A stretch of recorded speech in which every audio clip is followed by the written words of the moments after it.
Silent one में, मतलब silent one में साइलेंट हमारे जो अल्फाबेट होते हैं वो किस प्रकार से साइलेंट होते हैं। तो आज हमारा नेक्स्ट है डी। अब साइलेंट डी कैसे होता है, लेटर डी के मतलब ये है तो होता है, इसका रूल ये है कि एन के बाद जब ये आता है तो डी हमेशा साइलेंट रहता है। कैसे रहता है, हर सभी वर्ड्स में जैसे कि डी जी ई साथ में आते हैं, ये ज्यादातर साथ में आते हैं, तो जब भी ये साथ में आता है तो डी हमेशा साइलेंट में रहता है। कैसे होता है, जैसे कि और ज्यादा हम देखते हैं कि वेडनेसडे, इसको हम ऐसे बोलते हैं वेडनेसडे, तो इसको ऐसे इस तरीके से नहीं बोला जाता है। यहाँ पर भी डी हमारा साइलेंट होता है, पर इंडियन कल्चर में ज्यादातर हम इसको डी का प्रोनाउंसिएशन करते हैं क्योंकि हमें सही तरीके से उसका प्रोनाउंसिएशन मालूम नहीं होता है। और फिर आता है ये ब्लेस्ड, तो इसमें डी हमेशा साइलेंट होता है। अब हमारे नेक्स्ट हम देखते हैं, हम हिंदी के प्रोनाउंसिएशन के साथ में बोलकर देखते हैं कि किस प्रकार से हम बच्चों को समझा सकते हैं और डी कैसे साइलेंट होगा। देखिए कि जिस प्रकार से ये लिखा हुआ है यहाँ पे HANDCHIEF, तो इसको हम बोलेंगे हैंडशेक। यहाँ पर डी है जो कि एन के बाद आता है पर ये साइलेंट है। उसी प्रकार से नेक्स्ट हम बोलेंगे WEDNESDAY, मतलब वेडनेसडे, यहाँ पर डी साइलेंट है, ये देखिए। तो इसी प्रकार से हम आगे देखते हैं कि सैंडविच, इसको हम यहाँ पर डी ना बोलकर इस तरह से बोलेंगे सैंडविच, डी साइलेंट रहेगा। नेक्स्ट हम देखेंगे जैसे कि हैंड हो, यहाँ पर भी डी साइलेंट है।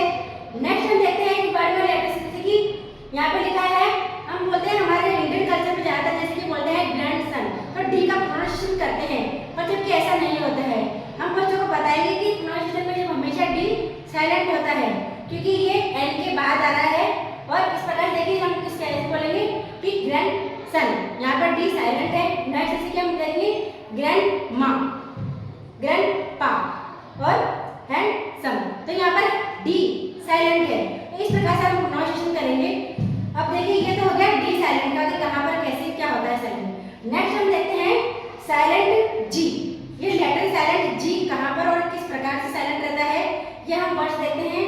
और ये हमेशा कैसे आता है, ये हमेशा एन होता है, ये हमेशा जी के बाद जो एन होता है तो जी साइलेंट रहता है वहाँ पर हमेशा, तो ये हमेशा लास्ट में पहले आता है। जैसे कि कैसे आता है, वर्ड्स में हम देखते हैं कि जी किस प्रकार से साइलेंट रहता है। देखिए कि जैसे कि हम बोलेंगे, हमने हिंदी का प्रोनाउंसिएशन के साथ में लिखा है, तो हम बच्चों को समझा सकते हैं कैसे, जैसे कि SIGN, तो यहाँ पर जी साइलेंट है, तो हम कैसे बोलेंगे इसको साइन, कैसे बोलेंगे साइन। उसी प्रकार से हम देखते हैं कि ALIGN, तो देखिए यहाँ पे भी जी है, तो हम इसको किस प्रकार से बोलेंगे अलाइन, कैसे बोलेंगे अलाइन, तो यहाँ पर भी जी साइलेंट है। उसी प्रकार से DELIGN मतलब डिजाइन, यहाँ पे भी यहाँ पर जी साइलेंट है। नेक्स्ट हम देखेंगे जैसे कि डिजाइन, फिर देखेंगे हम ब्रांड, फिर हम आगे पढ़ेंगे हम वारंट, यहाँ पे भी जी हम नहीं ले रहे हैं क्योंकि ये जी साइलेंट है, पर जब हम राइट में लिखेंगे तो वहाँ पर हमको बताना पड़ेगा और इस प्रकार से लिखना पड़ेगा। नेक्स्ट हम देखते हैं कैंपेन, और फिर हम पढ़ते हैं कंसाइन, फिर हम देखते हैं हाई, तो हर जगह यहाँ पे जी है पर वो साइलेंट आ रहा है। उसी प्रकार से हम देखेंगे आपकी EIGH मतलब एट, लाइट